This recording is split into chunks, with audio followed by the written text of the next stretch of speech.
Charlène, on va parler aujourd'hui de ta thèse, je crois, que j'ai lue, pratiquement en entier. Donc c'est une thèse que tu as soutenue, si ma mémoire est bonne, en 2022 à l'Université de Caen. Cette thèse t'a pris 3 à 5 ans de travail. Mhm. Elle a demandé beaucoup de travail, notamment, je crois que tu as analysé 1000 CV. C'est ça, Et elle concerne donc les carrières professionnelles dans la filière équine et plus spécifiquement dans les segments courses et sport loisirs. tout à fait. Est-ce que tu peux nous en dire plus? Parce que c'est quand même incroyable d'avoir analysé 1000 parcours professionnels. Et puis tu as également mené des entretiens pour compléter les CV, je crois. Oui, complètement. Alors effectivement, j'ai mené cette thèse entre 2017 et 2022. Donc elle a duré 5 ans en parallèle de mon travail chez Equiresources, donc à l'Institut français du cheval et de l'équitation. Et donc je suis inscrite en sciences de l'éducation à l'université de Caen en Normandie et on a l'avantage, enfin en tout cas j'ai eu l'avantage d'avoir deux directeurs de recherche qui étaient pluridisciplinaires. Et donc, en fait, j'ai été fermée à aucun champ théorique. Et donc, j'ai pu un petit peu vagabonder partout. Et notamment en termes de méthodologie, où en fait, j'étais suffisamment libre pour choisir ce que je voulais analyser. Et avant de faire cette thèse, j'ai été conseillère chez Equiresources, donc conseillère emploi-orientation pendant 6 ans. Et durant cette expérience, j'ai analysé plus de, je sais pas, en fait j'ai analysé des milliers de CV au cours de cette expérience. Et donc j'ai une certaine facilité maintenant à le faire. Et donc c'était une idée de mon directeur de recherche qui m'a dit, mais en fait, vous avez accès à la base de données, vous savez les lire. Donc ça serait un matériau ultra original à exploiter et qui n'est pas fait en fait en sciences. Donc on s'est un petit peu lancé dans l'aventure. Donc la base de données Equiresources, elle est composée effectivement des CV qu'on reçoit des candidats. Et moi, c'est une thèse qui a été financée par la région Normandie. Donc je me suis concentrée exclusivement sur les candidats normands. Et au total, on avait de mémoire, je crois qu'on avait 6500 CV normands. J'ai fait une première sélection parce que je ne pouvais pas prendre tous les profils, notamment ceux qui n'étaient pas réellement sur le terrain. Donc, par exemple, les commerciaux, les secrétaires administratifs, etc. Je les ai écartés de ma sélection. Il en restait plus de 4000 et au total, j'ai eu le temps d'en codifier 1117. Ça a été un premier travail d'analyse qui a été fait, une analyse statistique essentiellement au début. Et puis, j'ai pas pu répondre à l'ensemble de mes questions quand j'ai analysé mes CV. Et donc, comme j'avais les adresses mail des personnes de qui j'étudiais les CV, eh bien, en fait, je leur envoyais à chacun un mail avec un questionnaire. Et sur ces 1117 personnes, j'ai pu analyser 226 réponses. Donc voilà, donc ça a permis de compléter finalement mes données. Et surtout, ça m'a reposé d'autres questions. Voilà. Donc ça m'a ouvert sur d'autres réflexions, notamment parce qu'en bas du questionnaire, je leur avais laissé un champ libre où ils pouvaient un petit peu m'exprimer ce qu'ils voulaient sur leur carrière professionnelle. Et là, à partir de ce moment-là, la thèse, elle a pris tout un autre virage. Et enfin, on y reviendra peut-être, mais j'avais un objectif à atteindre, c'était de créer des modèles de carrière dans la filière équine, ce que statistiquement, je n'ai pas réussi à faire. Euh, je, on ne trouvait jamais les bonnes corrélations et donc en soi, ne pas obtenir un résultat, c'est un résultat en soi. Mais c'est pour ça que j'ai eu 5 ans de recherche, c'est que je voulais faire des entretiens pour comprendre davantage. Et donc, à ces CV, à ces questionnaires, j'ai rajouté une douzaine d'entretiens qui ont été faits avec des salariés, des formateurs et des employeurs, de manière à pouvoir croiser les regards sur cette question adéquation, formation, emploi. Alors aujourd'hui, tu as choisi de nous parler plus précisément de ta typologie de profil. Donc tes 1117 CV analysés, donc tes 1117 parcours. Tu as essayé de les classer, de les typer. Alors justement, est-ce que tu pourrais revenir là-dessus un peu? Pourquoi avoir fait cette typologie? Comment tu l'as faite? Et pourquoi tu t'es concentré uniquement sur le secteur sport, loisirs et courses? Alors, je vais commencer par ta dernière question. Pourquoi les secteurs Alors, je dirais même pas sport, loisirs et courses, je dirais sport, équestre et course. Je fais bien cette distinction parce qu'en fait, ça va faire plus d'un an maintenant que j'ai soutenu et je me rends compte que la typologie, elle ne colle pas à 100% pour les parcours loisirs. Donc maintenant, je préfère dire que c'est exclusivement sur les secteurs sport équestre et course hippique. Alors, pourquoi je les ai choisis? Déjà parce que j'ai une certaine appétence pour la performance sportive et pour moi, c'était vraiment les deux secteurs qui y répondent le plus. D'un point de vue professionnel, mais aussi personnel, j'ai déjà un réseau en fait, qui est constitué dans ces secteurs, donc c'était aussi plus facile d'aborder les personnes. Et puis en fait, comme je le disais, j'ai d'abord commencé par les CV. Donc en fait, au début de la thèse, l'objectif c'était de traiter tous les secteurs. Sauf que 5 ans, bien que ça paraisse long, en fait c'est très court. Et comme la filière a de multiples usages du cheval, en fait ça devenait vraiment compliqué de pouvoir tout faire dans les temps. Et la première analyse statistique a révélé en fait beaucoup de similarités entre les parcours des professionnels dans les courses et dans le sport. Voilà, donc en fait ça c'est juste choisi comme ça.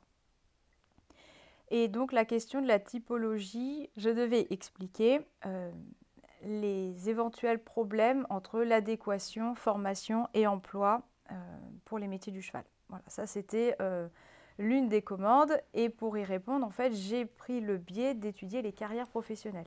Voilà, ça c'était en fait la carrière professionnelle finalement, c'était un moyen de répondre à cette question d'adéquation formation-emploi.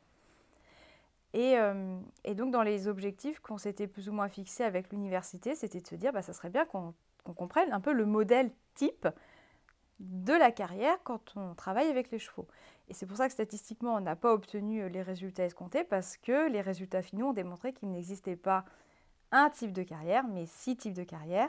Et donc, je suis partie sur une typologie des travailleurs. Et pour chacune de ces typologies, en ressort un type de carrière. Bon, alors Charlène, rentrons dans le vif du sujet.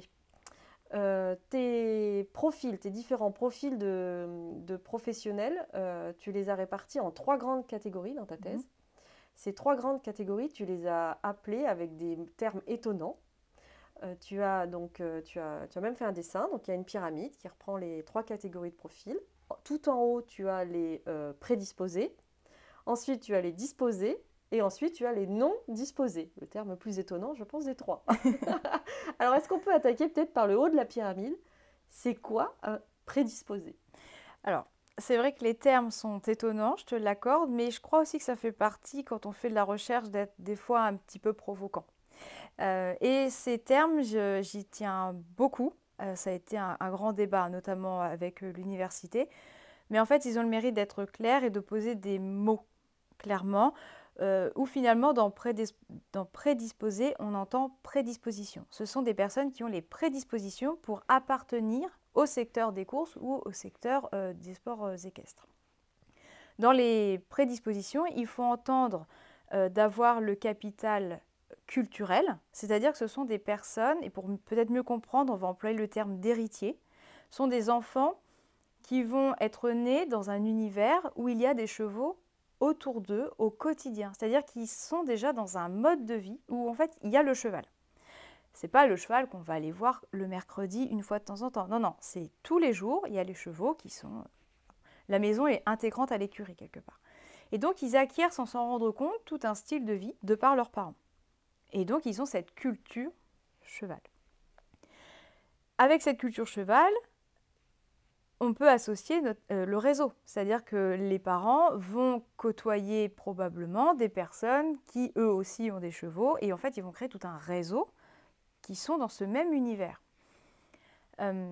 Et à ces 2 capitaux s'ajoute le capital économique. Et comme son nom l'indique, là on est plutôt sur la partie financière. Donc ce sont des personnes qui ont les ressources financières suffisantes pour avoir des chevaux, un fonctionnement d'écurie, etc. Et donc, eux sont prédisposés dès leur naissance, comme ils vivent dedans, en fait, ils s'orientent quasiment naturellement. C'est naturel pour eux, en fait, de faire carrière auprès des chevaux parce qu'ils ont toujours connu ça. Et là, en fait, il y a 2 types. On a soit la personne qui, dès son plus jeune âge, va dire « Ok, je côtoie les chevaux, mais ça ne m'intéresse pas. » Et donc, ils ne vont pas du tout envisager de faire carrière. Donc, en fait, ils ne suivent pas le schéma familial, on va dire. Mais il y a des enfants qui vont vouloir faire comme leurs parents et qui vont du coup répéter finalement ce système avec le cheval. Et donc, eux vont rentrer dans une carrière plutôt linéaire, c'est-à-dire qu'ils vont s'orienter vers cette filière, vers les métiers du cheval. Par contre, ils ne vont pas se former spécialement dans les écoles spécifiques, type lycée agricole, MFR, AFASEC, etc. Puisqu'en fait, ils auront déjà acquis sur leur temps personnel les connaissances spécifiques au cheval, ils auront déjà développé certaines compétences. Et à l'école, il y aura peu de choses finalement qui leur seront utiles, en tout cas avec le cheval. Donc, pour les plus adeptes de l'école, on va dire comme ça, eux, ils vont faire des études. Ils vont avoir un bac, un BTS, ils vont étudier le droit, la communication, etc. Et quand ils vont arriver sur la vie active, là, ils vont faire leur expérience et plus tard reprendre l'entreprise. Voilà. Donc en fait, ils ont une carrière assez linéaire et pour eux, vraiment, l'orientation, c'est naturel. Et ils ont l'impression d'avoir toujours su s'occuper des chevaux. Ok, donc nos prédisposés, ce sont les héritiers qui ont choisi de prendre la voie du cheval, de reprendre l'entreprise familiale. Ou voilà. Donc dans cette pyramide, donc les prédisposés, et tout en bas, à la base, tu nous as mis les non disposés. Alors, comment ce non disposé se différencie-t-il du disposé? Alors, il se différencie en fait tout simplement dans la mesure où si le prédisposé a les 3 capitaux, le non disposé n'en dispose d'aucun. On va être typiquement sur des jeunes pour qui les parents sont totalement étrangers à l'univers du cheval et qui n'auront pas forcément les moyens économiques d'acheter un cheval, de l'entretenir ou du moins de faire du sport avec ce cheval-là parce qu'on sait que c'est un sport qui est quand même onéreux. Et voilà, donc c'est en ça en fait qu'ils ne sont pas disposés naturellement à faire carrière avec les chevaux. Mais c'est pas parce qu'on n'a pas ces capitaux qu'on ne peut pas évoluer. Voilà, c'est tout. On le verra sur les autres profils. Mais donc, c'est non disposé, si on veut faire rapidement un petit tour sur leur carrière. Donc, ce sont des jeunes qui vont, soit par les films, soit par les dessins animés, par les jouets, qui vont être attirés par le cheval.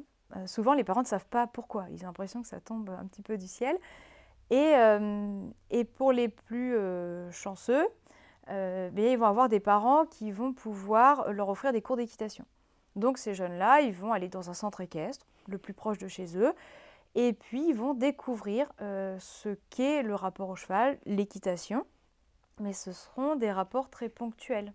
Ils vont y aller une fois par semaine, et donc ils vont avoir une certaine attirance, une certaine notion de ce qu'est le cheval, mais par rapport aux prédisposés, vivre avec eux quasiment 24 heures sur 24, ils ne savent pas parce qu'ils n'ont pas les moyens de le faire. Et ensuite, donc, certains vont vouloir s'orienter parce qu'ils vont être... ça ne va pas leur suffire de monter à cheval que le mercredi. Ils vont vouloir en faire plus et donc ils vont se dire je vais travailler avec les chevaux. Ça va être un moyen, comme je n'ai pas les moyens économiques pour le plaisir d'avoir mon cheval, en travaillant, au moins je travaillerai dans un univers qui me plaît. C'est comme ça en fait qu'ils pensent leur orientation. Et puis on peut avoir des profils d'élèves qui en plus, non pas qu'ils soient mauvais à l'école, mais du moins le système classique scolaire ne leur convient pas. Ce sont des élèves qui aiment bien être à l'extérieur, qui aiment le concret. Et donc c'est pour ça qu'ils s'orientent vers des formations agricoles, notamment, pour apprendre ce métier. Et donc eux, ils ont tout à apprendre. Et les connaissances théoriques, mais aussi le monde dans lequel ils vont arriver qu'ils ne connaissent pas, puisqu'ils n'ont pas les codes. Ils n'ont pas eu la culture, ils n'ont pas eu le réseau de par leurs parents. Voilà. Et donc eux, c'est plutôt une carrière en entonnoir. Beaucoup d'orientation, quelques formations, un peu d'insertion et très peu finalement qui vont faire carrière jusqu'à la fin. Ok, donc on voit mieux. C'est non disposés, donc ils n'ont pas l'héritage familial, qui n'ont pas le réseau et qui ont plus de mal à trouver la voie pour atteindre l'objectif être professionnel du cheval en fait. Exactement. Et le petit dernier, le disposé, donc sans son préfixe pré ou non. Qu'est-ce que le disposé? Qu'est-ce que le disposé? Alors le disposé, il est en trois parties, parce qu'on a vraiment 3 profils très différents. Je reviendrai sur... peut-être, on va commencer par ceux qui ont les capitaux économiques. Ça va être donc ce que j'ai appelé les disposés consommateurs. Les disposés consommateurs, ce sont des amateurs d'équitation qui, contrairement aux non-disposés, eux ont les moyens financiers de faire de l'équitation en compétition, d'avoir leur propre cheval, enfin du moins d'avoir suffisamment de ressources financières pour avoir plus d'approche avec le cheval. Et donc en fait ces disposés consommateurs, souvent quand ils arrivent dans la vie adulte et qu'ils cherchent une orientation et qu'ils veulent travailler, eh ben, ils arrivent dans la filière équine parce qu'en fait ils aiment réellement ça. Et donc ils vont ouvrir directement leur structure. Ces disposés consommateurs, ils seront très peu salariés, en tout cas j'en ai pas rencontré. Ils vont donc ouvrir leur structure et être tout de suite en position de dirigeants qui eux-mêmes vont recruter des personnes, souvent non disposées. Voilà. Donc ça, c'est vraiment les... Alors les disposés consommateurs, ils sont un petit peu délicats parce qu'ils sont vraiment à la frontière entre l'amateurisme et le professionnalisme. Et souvent, la fin de carrière, elle va soit par une lassitude, en fait c'est comme un hobby qui se termine, ou parce que les moyens financiers ne sont plus suffisants. Alors, les disposés consommateurs, ok, on voit plus ou moins le profil. Alors, tu as employé un autre terme pour décrire un autre sous-profil de disposés que tu as appelé les investisseurs, les disposés investisseurs. Est-ce que tu peux nous en dire plus? Oui, alors tout comme les disposés consommateurs, ils vont avoir un capital économique fort qui va leur permettre d'avoir leur entreprise. Mais on va dire qu'à l'inverse des consommateurs, ils auront vraiment fait le pas de devenir professionnels et donc de s'intégrer à part entière en fait dans les secteurs soit des courses, soit du sport. Et donc ils vont développer un réseau pour faire fonctionner leur entreprise et ils vont acquérir la culture du cheval progressivement. Donc en fait, c'est pour ça que j'ai choisi de les appeler investisseurs parce que eux, ils ont vraiment des structures professionnelles qui évoluent au fil du temps. Et nous avons enfin les entrepreneurs, c'est ça? Exactement, la dernière catégorie des disposés, que j'ai appelée les disposés entrepreneurs, c'est pour moi le profil le plus intéressant de cette pyramide. Parce qu'en fait, ça peut faire peur quand on parle de typologie, tout de suite on pense à classification. Mais en fait, ce qui est intéressant, c'est que les personnes, elles peuvent bouger de case en case. Et en fait, les disposés entrepreneurs ont été des non disposés. En fait, c'est-à-dire que eux, ils arrivent là parce qu'ils ont fait une évolution de carrière. Pourquoi ils ont été non disposés? Ils n'avaient pas les capitaux sociaux, économiques et culturels.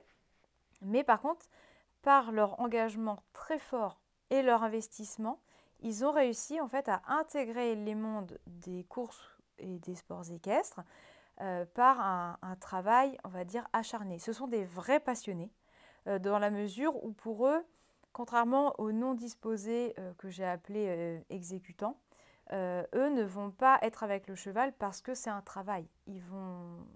Ce sont des passionnés. Donc en fait, ça va être au-delà du travail, donc ils vont accepter des conditions qui ne sont plus vraiment des conditions de travail. À partir du moment où ils vont travailler énormément d'heures et tout investir pour leur carrière dans les chevaux.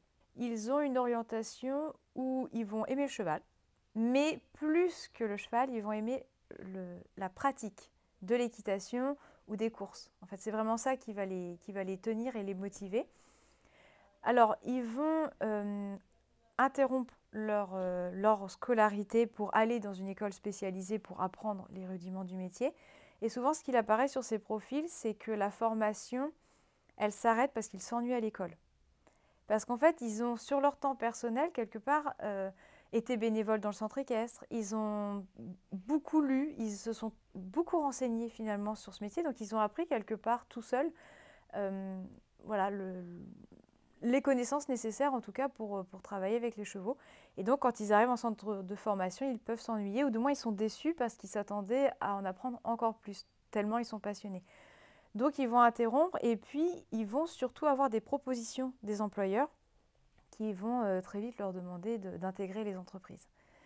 Et c'était drôle parce que quand j'étais conseillère emploi et orientation chez Equiresources, je récupérais les employeurs qui me décrivaient les profils qu'ils cherchaient.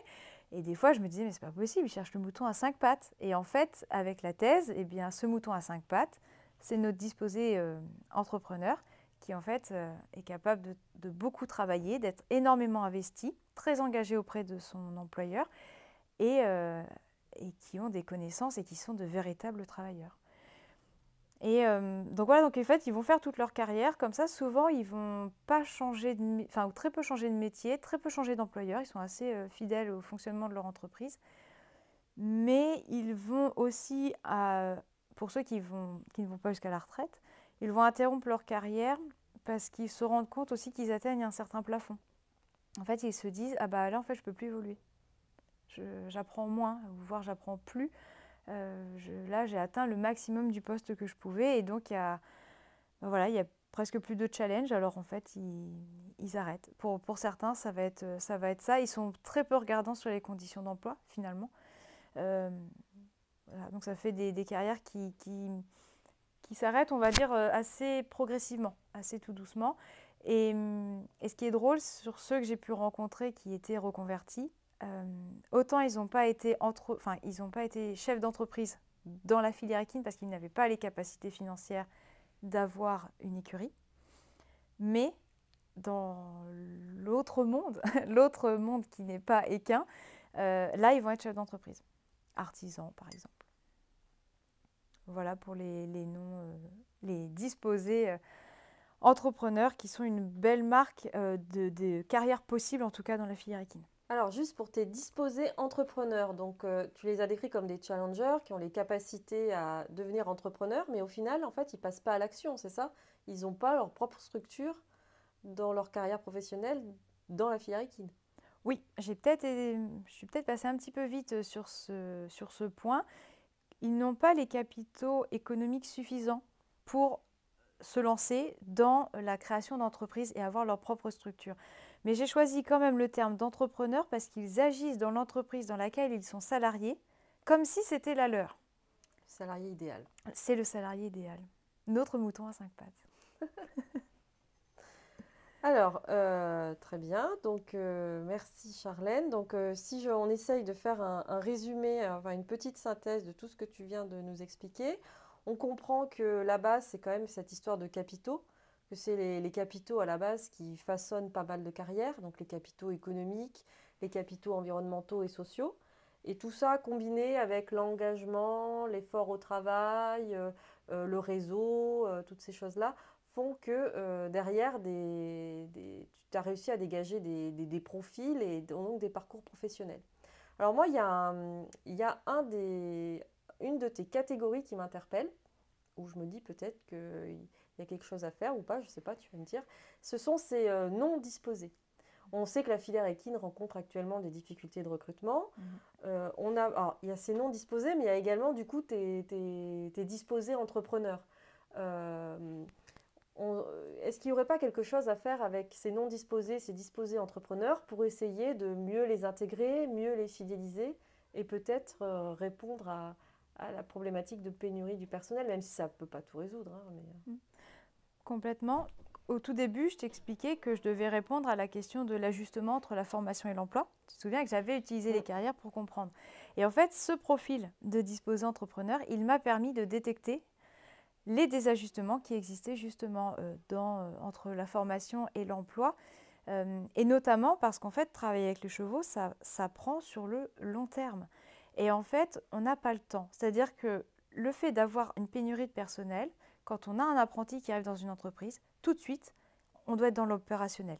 Il doit être tout de suite le salarié qui sait tout faire et on ne prend pas le temps de le former. Et donc, en fait, on a des déçus, on a des jeunes qui ne sont pas suffisamment formés, mal intégrés, parce qu'en fait, on se souvient, ils n'ont pas cette culture, ils n'ont pas ce réseau. Donc, eux, ils ont et à apprendre la connaissance et à apprendre tous les codes. Et tout ça, ça demande énormément de temps, un peu de patience.